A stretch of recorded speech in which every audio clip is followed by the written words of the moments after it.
আল্লাহ পাক রব্বুল আলামিন যখন দাওয়াত দেওয়ার ব্যাপারে ঘোষণা দিয়ে দিলেন, ইয়া আইয়ুহার রাসূল বাল্লিগ মা উনজিলা ইলাইকা মির রাব্বিক, আপনার রবের পক্ষ থেকে যা নাজিল করা হয়েছে আপনি দাওয়াত দিয়ে দেন।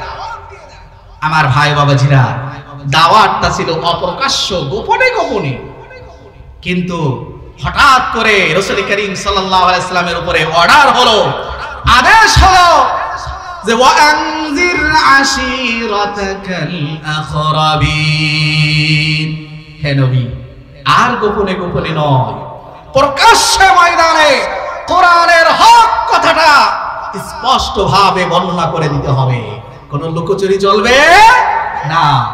হক কথা বলতে গেলে কিছু মানুষ আগেও এখনো সামনেও কিয়ামত পর্যন্ত সব সময় বাদী হয়ে দাঁড়াবে, তাদেরকে মানা যাবে?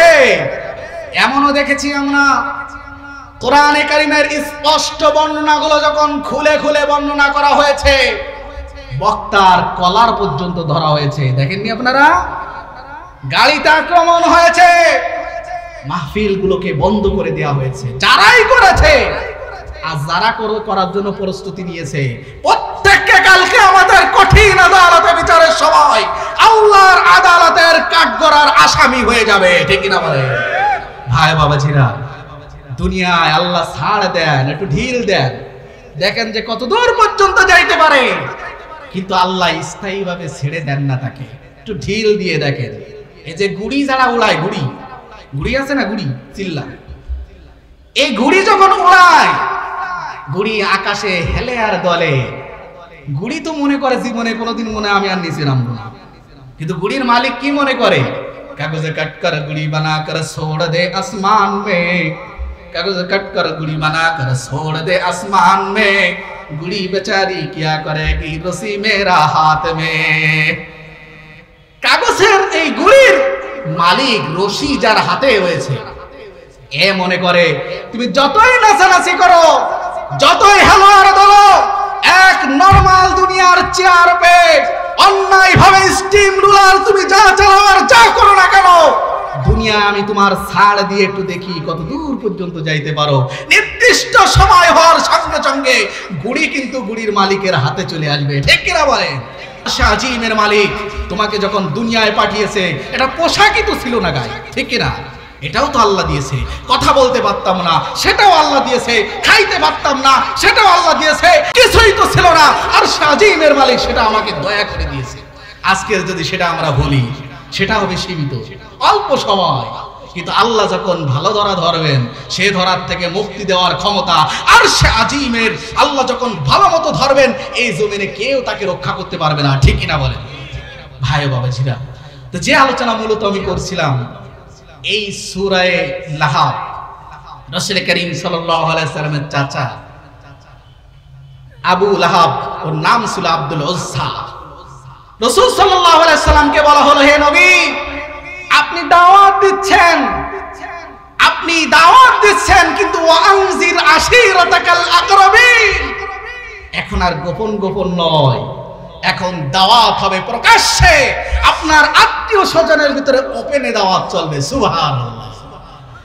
রাসূল করিম সাল্লাল্লাহু আলাইহি সাল্লাম দাওয়াত দেওয়ার জন্য এবার মনস্থ করলেন। আল্লাহর রাসূল সাল্লাল্লাহু আলাইহি সাল্লামের সময়কার তদানীন্তন সময়ের যখন গুরুত্বপূর্ণ কোনো বিষয় আসতো, জরুরি কোনো হঠাৎ জরুরি যখন কোনো ঘোষণা আসতো, তখন ছাপা পাহাড়ের উপরে দাঁড়িয়ে একটা জোরে ঘোষণা দেয়া হতো, আর ওই ঘোষণা শুনে সবাই মনে করত এটা নরমাল কোনো ঘোষণা না, হয়তো বড় ধরনের কোনো বিপদ এসে গেছে। এখন বর্তমান মনে করেন কোন এলাকায় ডাকাত ঢুকলো, কোন এলাকায় চক্রান্তকারীরা ষড়যন্ত্র করার জন্য কোন এলাকায় আক্রমণ করার এক পলিসি অবলম্বন করলো, হঠাৎ করে আমাদের সবাই কি করি? মাইকে ঘোষণা হয়, বিভিন্ন ভাবে এলান হয়, ঘোষণা দেওয়া হয়, সবাই সাবধান, প্রস্তুত নাও, ডাকাত ঢুকে গেছে, ঠিক না বলেন? সে সময় এমন ছিল না। ওই সময় পাহাড়ের উপরে উঠে ঘোষণা দেওয়া হতো, তোমরা কে কোথায় আছো চলে আসো, বিরাট বড় বিপদ অপেক্ষা করছে। এখনই যদি মোকাবেলা না করা হয় তাহলে কিন্তু সঠিক পথ পাওয়া যাবে না। রাসূল করিম সাল্লাল্লাহু আলাইহি সাল্লাম ঠিক সাফা পাহাড়ের পরে উঠে গেলেন। কারণ কি? আল্লাহর পক্ষ থেকে ঘোষণা হয়েছে ওয়া আনজির আশিরাতাকাল আকরাবিন। হে নবী, আর লুকাচুরি নয়, আর গোপন নয়, এখন দাওয়াত হবে প্রকাশ্যে, ময়দানে ময়দানে ওপেনে দাওয়াত হবে, আর কাউকে ভয় করা যাবে না। আল্লাহর পক্ষ থেকে অর্ডার হলো, আদেশ হলো। আল্লাহ রাসূল সাল্লাল্লাহু আলাইহি সাল্লাম দাঁড়িয়ে গেলেন, সাফা পাহাড়ের উপরে দাঁড়িয়ে ডাকতে লাগলেন, হে কুরাইশের বংশধর, হে কুরাইশ বংশের যারা, হে বনু হাশেম, এভাবে এক একটা দল হিসেবে ডাকতে লাগলেন, জনগোষ্ঠী হিসেবে ডাকতে থাকেন। আল্লাহ রাসূল সাল্লাল্লাহু আলাইহি সাল্লামের ডাক শুনে সবাই বলতে লাগলো, কে ডাকছে? দেখলো যাকে আমরা আল আমিন উপাধি দিয়েছি এমন একটা সৎ এবং ভালো লোক ডাকছে, নিশ্চয়ই বড় ধরনের কোনো বিপদ আসে, সবাই তাড়াতাড়ি চলো, সবাই তাড়াতাড়ি চলো, মনে হয় বড় ধরনের কোনো বিপদ আসছে। আমার নবী করিম সাল্লাল্লাহু আলাইহি সাল্লাম জন্মের পর থেকে মৃত্যু পর্যন্ত গোটা 63 বছরের জীবনে একটা মিথ্যা বলা তো দূরের কথা, কল্পনাও তো আনা যাবে না, ঠিক কিনা বলেন? আমার নবী করিম সাল্লাল্লাহু আলাইহি সাল্লামের চারিত্রিক অবস্থান সম্পর্কে আল্লাহ পাক রব্বুল আলামিন কোরআনে চ্যালেঞ্জ দিয়েছেন, ওয়া ইন্নাকা লাআলা খুলুকিন আযীম। হে নবী, আপনি হলো উত্তম চরিত্রের মূর্ত প্রতীক। আপনার চরিত্র নিয়ে কেউ যদি কোনো প্রকার কথা বলার চেষ্টা করে, আমি তার দুনিয়ায় তার বিরুদ্ধে যুদ্ধ ঘোষণা করে দিলাম। রাসূল করিম সাল্লাল্লাহু আলাইহি সাল্লামের চরিত্রের কোনো প্রকার কলঙ্ক লেপন করার অপচেষ্টা এই দুনিয়ায় যারাই চালিয়েছে তাদের দুনিয়ায় ধ্বংস করে দেওয়া হয়েছে, ঠিক না বলেন? রাসূল করিম সাল্লাল্লাহু আলাইহি সাল্লামের চরিত্রের বিষয়ে আম্মা জান আয়েশা সিদ্দিকা রাদিয়াল্লাহু তাআলা আনহাকে জিজ্ঞাসা করা হয়েছে যে, আম্মা জান, রাসূল করিম সাল্লাল্লাহু আলাইহি সাল্লামের চরিত্রটা কেমন ছিল? রাসূল করিম সাল্লাল্লাহু আলাইহি সাল্লামের চরিত্র খুব সংক্ষেপে আম্মা জান বলেছেন যে, খুলুকুহু আল কুরআন, আমার নবীর চরিত্র হলো কোরআন। সুবহানাল্লাহ বলবেন না? গোটা কোরআনটা সূরা ফাতিহা থেকে নাস পর্যন্ত এই যে কাগজের কোরআন যেটা আমরা দেখতে পাই, এই কোরআনটার হাঁটতে চলতে কোরআন যেটা, সেটা হলো আমার নবীর চরিত্র। সুবহানাল্লাহ, কোরআন আমার নবীর চরিত্র। তার মানে গোটা কোরআনে যা আছে আমার নবীর ভিতরে আল্লাহ পাক রব্বুল আলামিন আমার নবীকে জীবন্ত কোরআন হিসেবে দুনিয়ায় পাঠিয়েছেন। সুবহানাল্লাহ। রাসূল করিম সাল্লাল্লাহু আলাইহি সাল্লাম ওই সাফা পাহাড়ে উঠছেন, মিথ্যা বলা তো দূরের কথা, প্রতারণা তো দূরের কথা, কোনো প্রকার সামান্য অন্য কিছু কল্পনাও করা যাবে না, ঠিক কিনা বলেন? আপনাদের কি খারাপ লাগতেছে? খারাপ লাগলেও 7:15 পর্যন্ত টাইম দেওয়া হয়েছে। আপনারা তো নারায়ে তাকবীর দেন, তো মানুষ মনে করতেছে মানে মাগরিব পরে কোনো লোক নেই। নারায়ে তাকবীর! আল্লাহ পাক রব্বুল আলামিন কবুল করে নিন।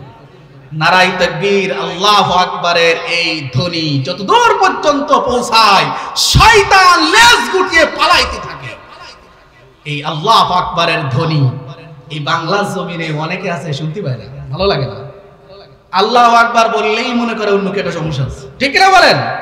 আল্লাহু আকবারের ধ্বনি যাদের ভালো লাগে না, আল্লাহু আকবার শুনলেই যাদের মনের ভিতরে অন্য কিছু মনে হয়, বুঝতে হবে যে একটু মুনাফিকি ভাঁজ মনের ভিতরে ঢুকে গেছে, ঠিক না বলেন?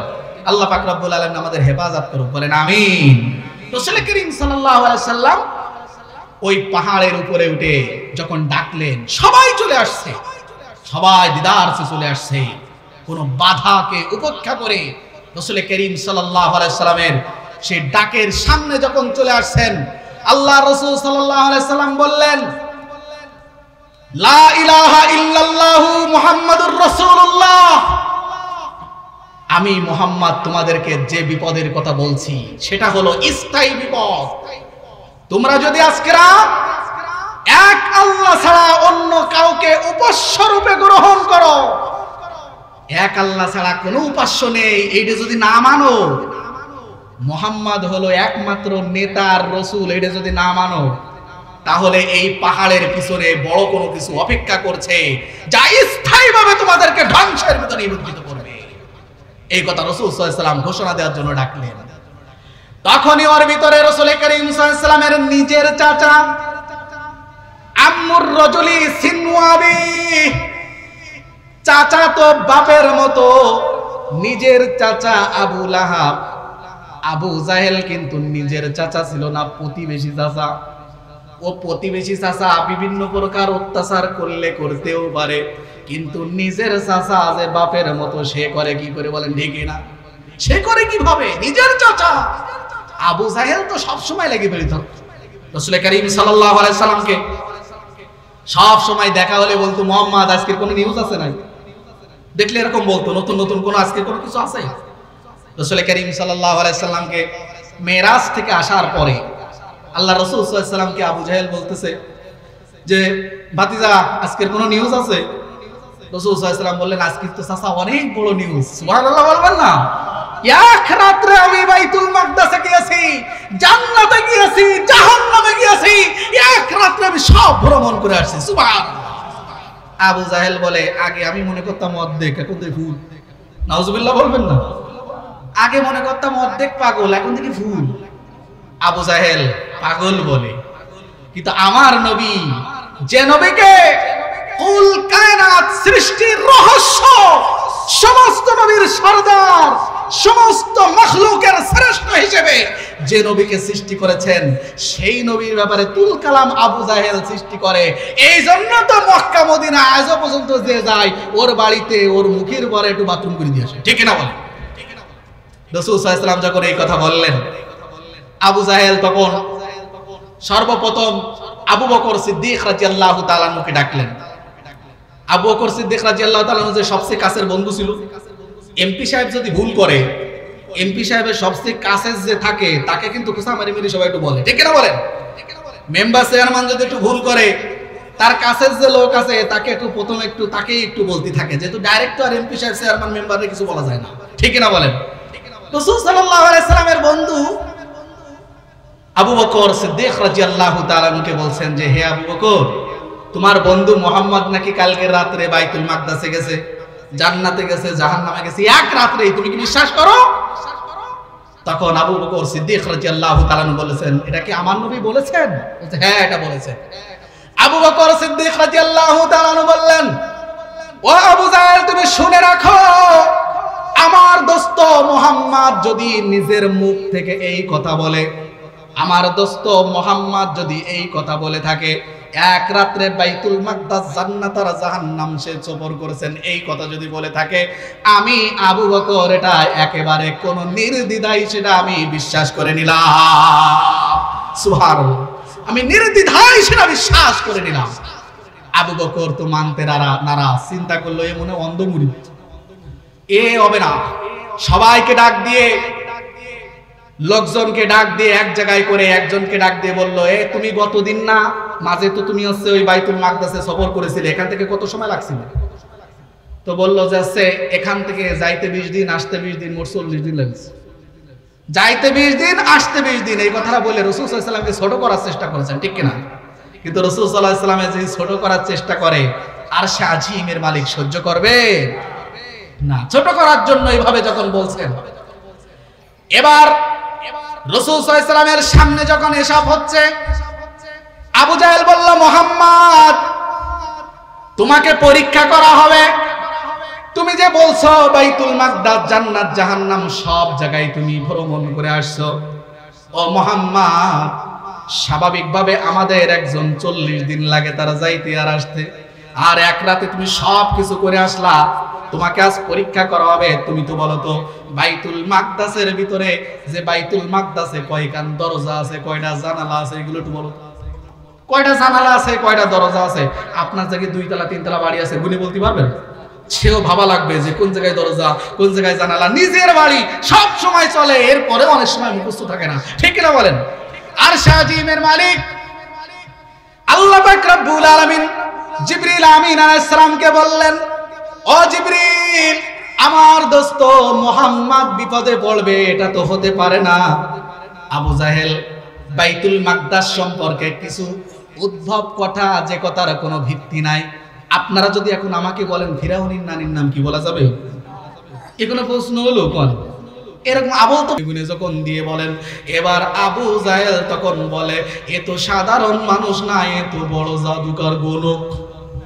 নাউজুবিল্লাহ বলবেন না, এ তো বড় গণক, এই বলা শুরু করে। এই হলো আবু জাহেল। তা আবু জাহেল তো পড়শি চাচা, প্রতিবেশী চাচা, কিন্তু আবু লাহাব সে তো নিজের চাচা। আলোচনা বুঝতে পারছেন সবাই?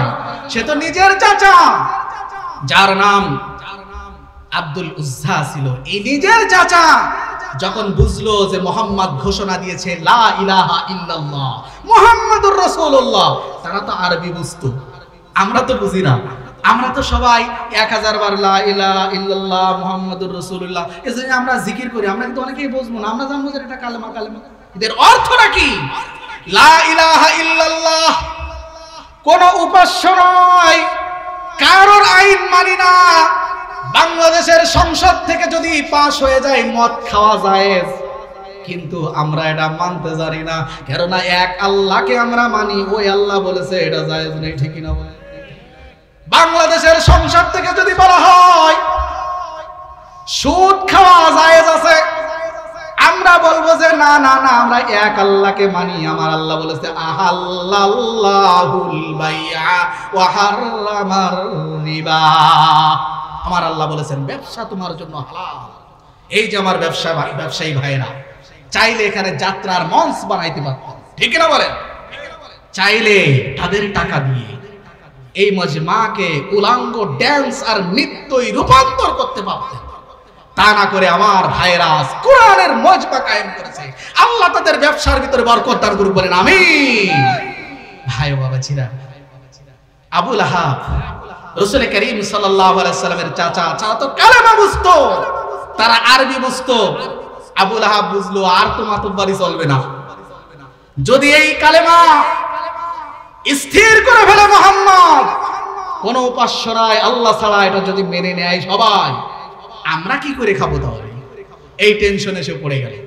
আমার ভাই বাবাজিরা, প্রত্যেক নবীর যে সমস্ত কালেমা ছিল, লা ইলাহা ইল্লাল্লাহ ইব্রাহিম খলিলুল্লাহ, লা ইলাহা ইল্লাল্লাহ ঈসা রূহুল্লাহ, লা ইলাহা ইল্লাল্লাহ আদম সফিহুল্লাহ, সমস্ত নবীর কালেমা এক এক নবীর এক এক ধরনের ছিল। একমাত্র একজন নবী, যে নবীর কালেমার ভিতরে রব্বে ইজ্জত ওয়াল জালাল দিয়েছেন লা ইলাহা ইল্লাল্লাহ মুহাম্মাদুর রাসূলুল্লাহ। সুবহানাল্লাহ, রাসূলুল্লাহ। এই কালেমাটা আরশে আজিমের প্রতিটা গেটে গেটে, আসমানের প্রতিটা গেটে গেটে লা ইলাহা ইল্লাল্লাহ ইব্রাহিম খলিলুল্লাহ লেখা থাকবে না, লা ইলাহা ইল্লাল্লাহ ঈসা রূহুল্লাহ লেখা থাকবে না, লা ইলাহা ইল্লাল্লাহ আদম সফিহুল্লাহ লেখা থাকবে না। বরং আরশে আজিমের প্রতিটা গেটে গেটে, জান্নাতের প্রতিটা গেটে গেটে, সিদরাতুল মুনতাহার কাছে যে কালেমা লেখা থাকবে সেটা হলো লা ইলাহা ইল্লাল্লাহ মুহাম্মাদুর রাসূলুল্লাহ। বলেন সুবহানাল্লাহ। আমার ভাই বাবাজিরা, রাসূল করিম সাল্লাল্লাহু আলাইহি সাল্লাম এই কালেমার দাওয়াত যখনই দিলেন, যে মুহাম্মদকে সবাই আল আমিন বলতো, চাচারা সবাই গর্ব করত, চাচারা সবাই মুহাম্মদকে নিয়ে অনেক বেশি আনন্দ আর খুশিতে থাকতো, সেই আম্মুর রজুলি সিন্নু আবি, চাচা তো বাপের মতো, ওই চাচাই সামনে পরেই শত্রু হয়ে গেল। আর তখনই সর্বপ্রথম মুহাম্মদকে গালি দিয়ে দিল। বলেন নাউজুবিল্লাহ। যারাই ইসলামের দুশমন, যারা আলেমকে ভালোবাসে না, যুগে যুগে নবীকে যারা ভালোবাসে নাই, ইসলামের ধারক বাহকদেরকে যারা ভালোবাসে নাই, তাদের এক নম্বর হাতিয়ার হলো গালি দেওয়া, ঠিক না বলে? ওদের প্রথম ভাষা হলো গালি দেওয়া। আল্লামা আহমদ শফি রহিমাহুল্লাহ মারকাদাহু, তাকেও তেতুল হুজুর কেউ কেউ বলেছিল, ঠিক না বলেন? ইসলামের প্রথম থেকে এই পর্যন্ত আমার নবীকেও পাগল বলেছে, বলেনি? বলেছে আমার নবীকে।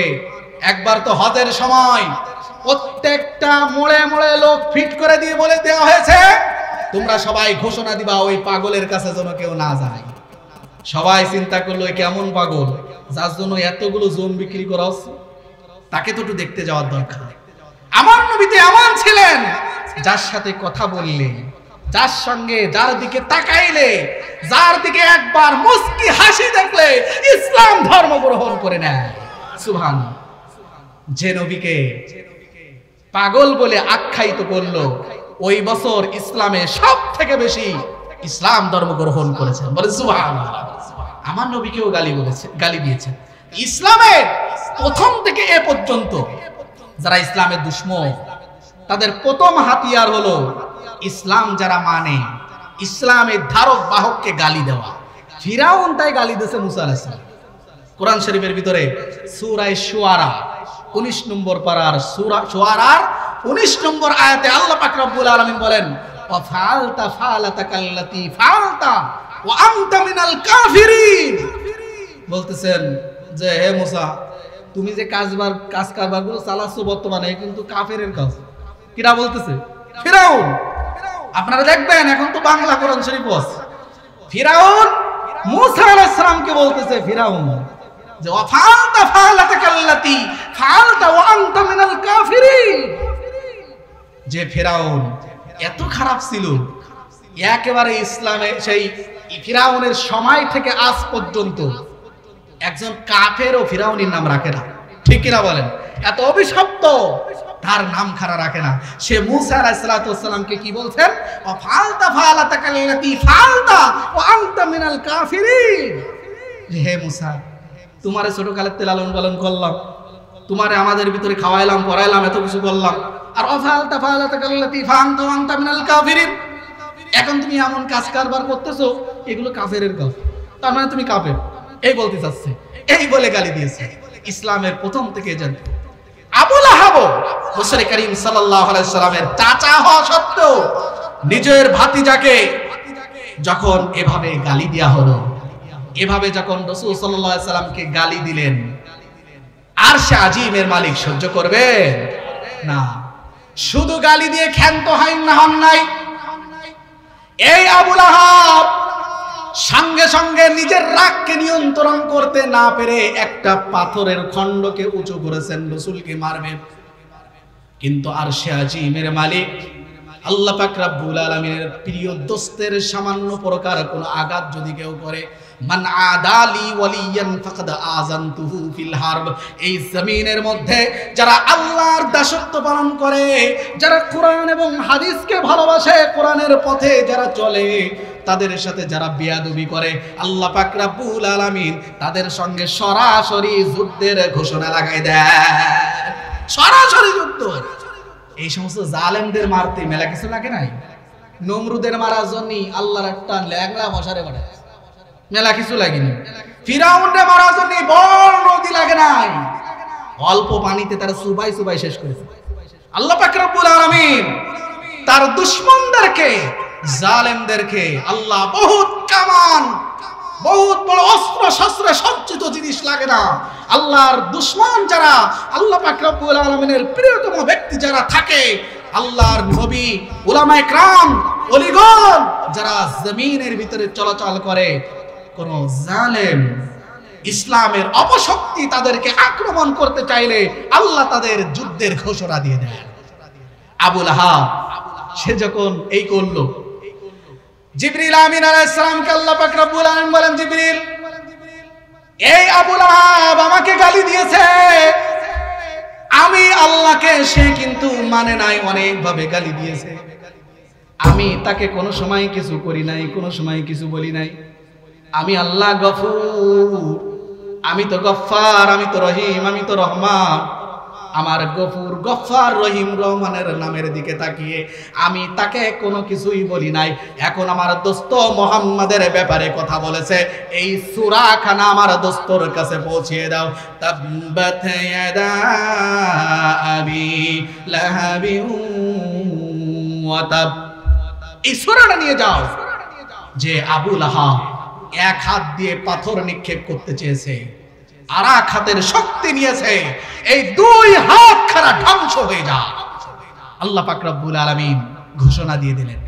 আজও পর্যন্ত আবু লাহাবের নাতিপুতি ক্ষতি যারা রয়েছে দুনিয়ায়, তারা ধ্বংস হবে কি হবে না বলেন? তারাও ধ্বংস হবে। যারা আমার নবীর ইজ্জত নিয়ে ছিনিমিনি খেলবে, যারা ইন্নাল উলামা ওয়ারাসাতুল আম্বিয়া ওয়া ইন্নাল আম্বিয়া লাম ইউআররিসু দিনারা ওয়ালা দিরহামা, যারা এই সমস্ত উলামা ইকরাম যারা নবীর ওয়ারিস, তাদের সাথেও দুশমনী মনোভাব রাখবে, তাদের সাথেও শত্রুতা করার মনোভাব রাখবে, আল্লাহ পাক রব্বুল আলামিন তাদের ব্যাপারে এই ধ্বংসের জিনিসটাকে রেডি করে।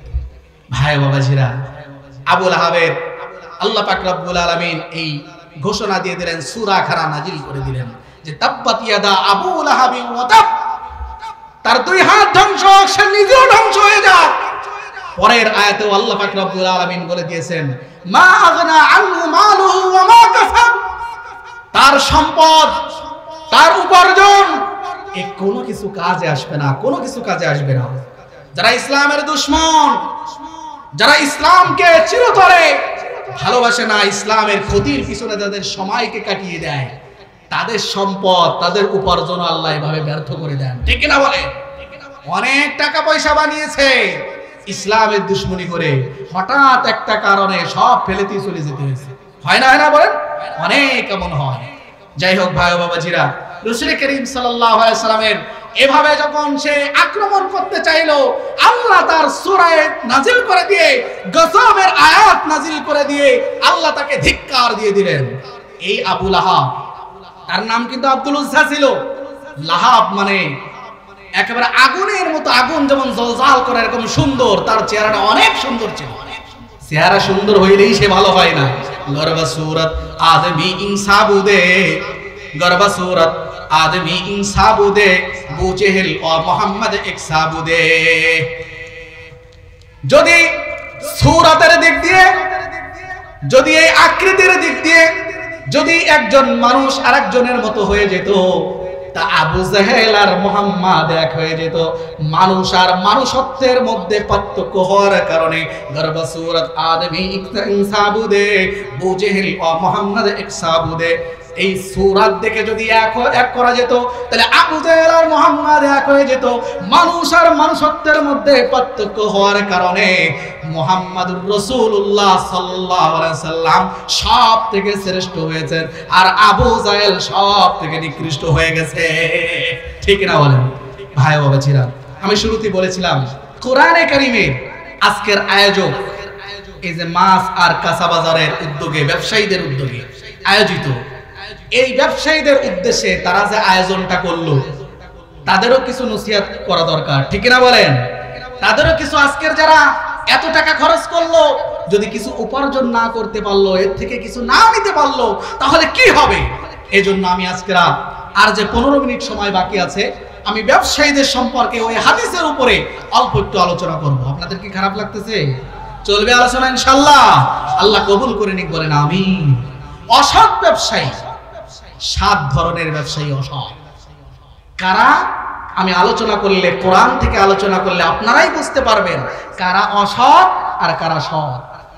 7 ধরনের ব্যবসায়ী অসৎ। 1 নাম্বার হলো যারা ওজনই কম দেয়। আছে না নাই? ওয়াইলুল লিল মুতাফফিফিন। আমার ব্যবসায়ী ভাইরা, আওয়াজ যত দূর পর্যন্ত পৌঁছাচ্ছে, আমি যে ওজনে কম দিচ্ছি, হয়তো যাকে বিক্রিত ক্রেতা যিনি, উনি হয়তো ঠিক পাচ্ছেন না, কিন্তু আরশে আজিমের মালিক দেখছেন কিনা বলেন? সব সামনের পরে থাকবে। আউজিয়াল কিতাব ফাতারাল মুজরিমিনা মুশফিকিনা মিম্মা ফিহি ওয়া ইয়াকুলুনা ইয়া ওয়াইলাতানা মা লিহাযাল কিতাব লা ইগাদিরু সগীরাতান ওয়ালা কাবীরাতান ইল্লা আহসা। কিয়ামতের ময়দানে যখন ইকরা কিতাবাক কাফা বিনাফসিকাল ইয়াউমা আলাইকা হাসিবা, আমলনামা সামনে দিয়ে বলা হবে পড়ো, কি আছে দেখো। ও তো আমলনামা দেখে হতবাক হয়ে যাবে। হাই হাই, ইয়া ওয়াইলাতানা মা লিহাযাল কিতাব লা ইগাদিরু সগীরাতান ওয়ালা কাবীরাতান ইল্লা আহসা। আমি গোপনে আমার দাড়ি পাল্লায় কেজিতে একটু কম রাখিছিলাম, তাও দেখে এর মধ্যে ধরে ফেলে দিয়েছে। সব কিছু এর ভিতরে রয়েছে। এই যে ক্যামেরাগুলো রয়েছে, ভিডিও হচ্ছে, এখানে যদি ভিডিও হয়, আগামীকাল সকালে যদি আপনি বলেন মাছ বাজার আর কাঁচা বাজারের মাহফিলে আমি ছিলাম না, ভিডিওই ধরা পড়বে কি পড়বে না বলেন? এই দুনিয়ায় সামান্য এই ক্যামেরায় যদি ধরা পড়ে, তো কিরামান কাতিবিনা ইয়ালামুনা মা তাফআলুন, আরশে আজিমের মালিকের ক্যামেরায় যারা অন্ধকার রাতে গোপনে আর টেবিলের নিচ দিয়ে বিভিন্ন ভাবে যারা অপকর্মগুলো করে সব দিবালোকের মতো স্পষ্ট হয়ে যাবে। ঠিক না বলেন ভাই বাবাজিরা? এই জন্য 1 নাম্বার হলো ওয়াইলুল লিল মুতাফফিফিন, অসৎ ব্যবসায়ী 7 প্রকার। 1 নাম্বার হলো যারা ওজনে কম দেয়। ওজনে কম দেওয়া যাবে বলেন? যাবে না। ব্যবসায়ী ভাইরা, যেহেতু আপনাদের উদ্যোগে আয়োজিত এই মাহফিল, আপনাদের শিক্ষা গ্রহণ করতে হবে। আজ থেকে আমরা আর ওজনে কম দেব না যদি কেউ দিয়ে থাকে। ঠিক না বলেন? 2 নাম্বার হলো জুলুম করা, অন্যায় করা। এই ব্যবসার ক্ষেত্রে যত ধরনের জুলুম আছে ক্রেতা বিক্রেতা উভয়ের মধ্যে, এও অসৎ ব্যবসায়ী। 3 নাম্বার হলো ত্রুটিযুক্ত কোনো পণ্য সেটা বিক্রি করার সময় তার ত্রুটিটা যদি প্রকাশ না করে তাহলে এ অসৎ ব্যবসায়ী। আছে না নাই বলেন? আছে। 1 নম্বর মাল 2 নম্বরের সাথে মিশিয়ে 1 নম্বর বলে চালাই দেয়, আছে না? 2 নম্বর মাল 3 নম্বরের সাথে মিশিয়ে তার ভিতরে চালাই দেয়, এমন অনেক আছে। এই জন্য 3 নম্বর হলো ত্রুটিযুক্ত পণ্য যেটা রয়েছে তার ত্রুটি যদি বর্ণনা না করে বিক্রি করে দেয় তাহলে এটা 3 নাম্বার অসৎ ব্যবসায়ীর 3 নাম্বার হলো। 4 নাম্বার হলো যে ব্যবসায়ী ঘন ঘন মিথ্যা কসম খেয়ে কোনো কিছু বিক্রি করে, মিথ্যা কসম খেয়ে বিক্রি করে, আল্লাহর কসম এই পণ্যটা আমি 5 টাকা দিয়ে কিনেছি, বলে আল্লাহর কসম এই জিনিসটা 5 টাকা দিয়ে কিনেছি, আসলে এই জিনিসটা ও 2 টাকা দিয়ে কিনেছে, বলতেছে কয় টাকা? 5 টাকা। এই মিথ্যা কসম খেয়ে ব্যবসায়ী ভাইরা কি অসন্তুষ্ট হচ্ছে না? আগামী বছর আমার ডাকবেন না, বুঝতে পারছি আমি। যাই হোক, এটা আমাদের শিক্ষা। আজ মাছ ও কাঁচা বাজারের ব্যবসায়ীদের আজকে আমাদের সার্থক হবে যদি এই অসৎ ব্যবসায়ীর এই কোরআন ও হাদিস থেকে এই জিনিসটা যদি আমরা মেনে নিতে পারি, আমল করতে পারি, এই মাহফিলের ওসিলায় আল্লাহ হতে পারে এই ব্যবসাটা আমার ইবাদত হিসেবে কবুল করবেন। ঠিক না বলেন ভাই বাবাজিরা? 3 নাম্বার 4 নাম্বার হলো মিথ্যা শপথের মাধ্যমে কোন জিনিস বিক্রয় করা। 5 নাম্বার হলো ধোঁকাবাজি করা। কি করা বলেন? ধোঁকাবাজি করা। মান গস্সা ফালাইসা মিন্না, যে ধোঁকাবাজি করে সে আমার উম্মত না। কে বলেছেন? আমার নবী বলেছেন যে ধোঁকাবাজি করে সে আমার উম্মত না। রাসূল করিম সাল্লাল্লাহু আলাইহি সাল্লামের সময় আল্লাহ রাসূল সাল্লাল্লাহু আলাইহি সাল্লাম বাজার অডিট করতে যাইতেন, বাজারে চেক করতে যাইতেন যে ব্যবসায়ীরা কোনো কিছু, আমাদের দেশেও আছে না যে ভোক্তা অধিদপ্তরের থেকে, রাসূল করিম সাল্লাল্লাহু আলাইহি সাল্লাম নিচে যাইতেন। আল্লাহ রাসূল সাল্লাল্লাহু আলাইহি সাল্লাম একবার এক বাজারে গিয়েছেন, দেখে যে ব্যবসায়ীরা বস্তায় করে ওই খেজুর নিয়ে বিক্রি করতেছে। খেজুরের উপরে অনেক সুন্দর, মানে শুকনা এবং সুন্দর। রাসূল সাল্লাল্লাহু আলাইহি সাল্লাম এসেই হাত দুটো চালাই দিয়েছেন ওই বস্তার ভিতরে, চালাই দিয়ে দেখে যে নিচে ভিজা আর উপরে শুকনা, উপরে শুকনা আর নিচে ভিজা। আল্লাহ রাসূল সাল্লাল্লাহু আলাইহি সাল্লাম বললেন, হে ব্যবসায়ী, তোমার এই খেজুরের বস্তার ভিতরে 2 রকম খেজুর কেন? উপরে তোমার শুকনো খেজুর, নিচে তোমার ভিজা খেজুর। ব্যবসায়ী তখন জবাব দিল, ইয়া রাসূলুল্লাহ, বৃষ্টি হয়েছে তাই। কি হয়েছে তাই? বৃষ্টি হয়েছে। বৃষ্টি হলে কি উপরে ভেজে না নিচে ভেজে? উপরে ভেজে না নিচে ভেজে? উপরে ভেজে না। কিন্তু সে বলল যে নিচে ভিজেছে কেন? বৃষ্টি হয়েছে তাই। রাসূল সাল্লাল্লাহু আলাইহি ওয়াসাল্লাম সাথে সাথে বললেন, মান গাশশা ফালাইসা মিন্না, যে ধোঁকাবাজি করবে সে আমার উম্মত হতে পারে না। ঠিক কি না বলেন? ধোঁকাবাজ আমার উম্মত না। ব্যবসায়ী ভাইরা, আপনার ব্যবসা আল্লাহ বরকত দান করুন, বলেন আমিন। সমস্ত নবীরা ব্যবসায়ী ছিলেন। সুন্নাত, ব্যবসা তো ইবাদত। আপনি যদি ভালোভাবে ব্যবসা করতে পারেন আপনার রিজিকও বরকত হবে, আল্লাহ এই ওসিলায় হয়তো পরকালে মুক্তি দেবেন। ঠিক না বলেন? 5 নাম্বার।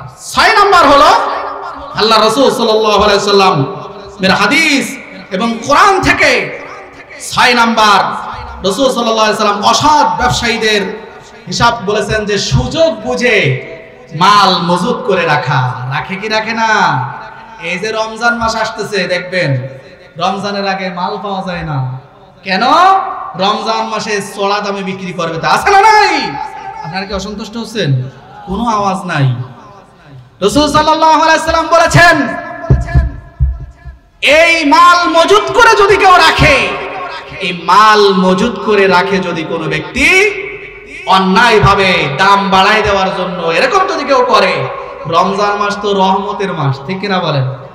রমজান মাসে সব যেমন বেশি, ব্যবসায়ীও মনে করে যে মালের দামও নেব বেশি, ঠিক কিনা? ব্যবসায়ী তাই মনে করে, কিন্তু আসলে তো তা না।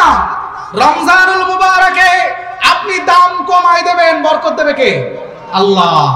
আপনি 1 টাকার মাল লাভ করবেন, 1 টাকা 8 আনা লাভ করেন, ওই 8 আনার ভিতরে আল্লাহ এমন বরকত দিবেন যেটা আপনি কল্পনাও করতে পারবেন না, ঠিক কিনা? রাসূল করিম সাল্লাল্লাহু আলাইহি সাল্লাম বলেছেন, রাসূল করিম সাল্লাল্লাহু আলাইহি সাল্লাম অসৎ ব্যবসায়ীদের 7 প্রকারের ভিতরে 6 নম্বর প্রকার হলো সমাজে গরিব দুঃখীদের ভিতরে অনিষ্টতা দুর্ভোগে ফেলার জন্য মাল যারা মজুত করে রাখে। কেউ যদি এই জন্য মজুত করে রাখে যে সামনে রমজান আসতেছে, কম দামে ছাড়বানে, তার জন্য সমস্যা নেই। মজুত যদি এই জন্য করে যে রমজান মাসে আমি বেশিতে অসময়ে বেশিতে বিক্রি করব, অসৎ ব্যবসায়ীর এটা লক্ষ্য।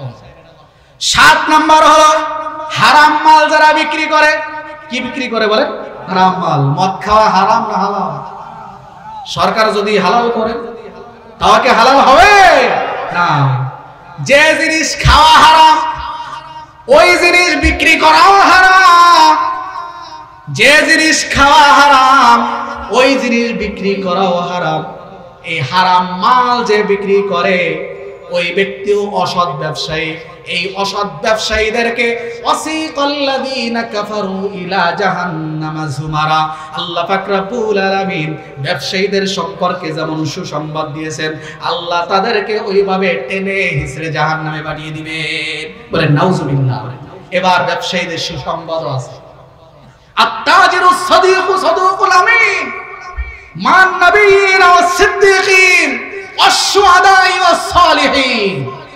যারা আমানতদার ব্যবসায়ী, যে সমস্ত ব্যবসায়ীরা আল্লাহ আল্লাহর রাসূলের উপরে পূর্ণ আস্থা ও বিশ্বাস রাখে, আল্লাহ আল্লাহর রাসূলের নীতি নির্ধারণের মাধ্যমে ব্যবসা করে, আত-তাজিরুস সাদিকুল আমিন, সত্যবাদী বিশ্বাসী ব্যবসায়ী যারা, তাদের কাল কিয়ামতের কঠিন আদালতে হাসর নাসর হবে মান নবিয়িন ওয়াস সিদ্দিকিন ওয়াস শুহাদাই ওয়াস সালিহিন। সুবহানাল্লাহ বলবেন না?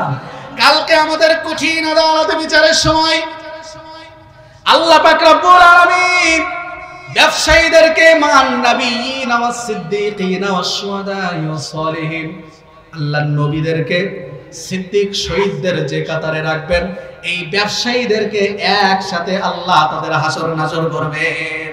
সুবহানাল্লাহ। ভাই বাবাজিরা, আলোচনা 7:15 পর্যন্ত, আর 3-4 মিনিট আছে। আমরা আজকের যে আলোচনা এখানে শুনলাম, আলোচনার 2 ভাগ আমি প্রথমেও বলেছি যে বর্তমান প্রেক্ষাপটকে সামনে নিয়ে রাসূল করিম সাল্লাল্লাহু আলাইহি সাল্লামের মাধ্যমে আল্লাহ পাক রব্বুল আলামিন যে কোরআনকে আমাদেরকে দান করেছেন, এই কোরআনের 114টা সূরার ভিতরে একটা সূরা সূরা লাহাব থেকে আমরা আলোচনা করেছি মাত্র 2 আয়াত। এই আয়াত 2 আয়াতের পরে তার স্ত্রীর সম্পর্কে চমৎকার কিছু কথা রয়েছে। সময় খুবই কম, সময় নেই। যদি আল্লাহ তৌফিক দেন ইনশাআল্লাহ কোনো এক সময় কোনো এক জায়গায় দেখা হলে ইনশাআল্লাহ আলোচনা হবে। তবে এই 2 আয়াতের সার নির্যাস হলো এই যে আমরা এক কালেমা, এক আল্লাহর দাসত্বে বিশ্বাসী, ঠিক কিনা বলেন? যদি কেউ আমাদেরকে এক আল্লাহর দাসত্বে বিশ্বাসী হতে বাধা সৃষ্টি করে, যেভাবেই বাধা সৃষ্টি করে, কোনোটা আমরা মানতে রাজি না, ঠিক কিনা?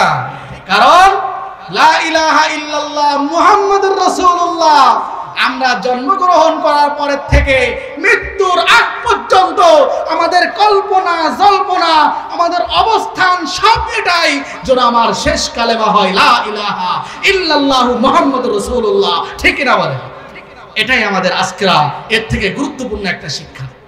দ্বিতীয় শিক্ষা হলো আল্লাহ রাসূল সাল্লাল্লাহু আলাইহি সাল্লামের মাধ্যমে এই কোরআন আমরা পেয়েছি, কিন্তু সেই আবহমান কাল থেকে আজ পর্যন্ত ইসলামের শত্রুরা সব সময় আমার নবীকে বিভিন্ন ভাবে কটূক্তি করা, লাঞ্ছনা করা, বঞ্চনা করা, ধিক্কার জানানো, তারা এভাবে সব সময় রয়েছে, ঠিক না?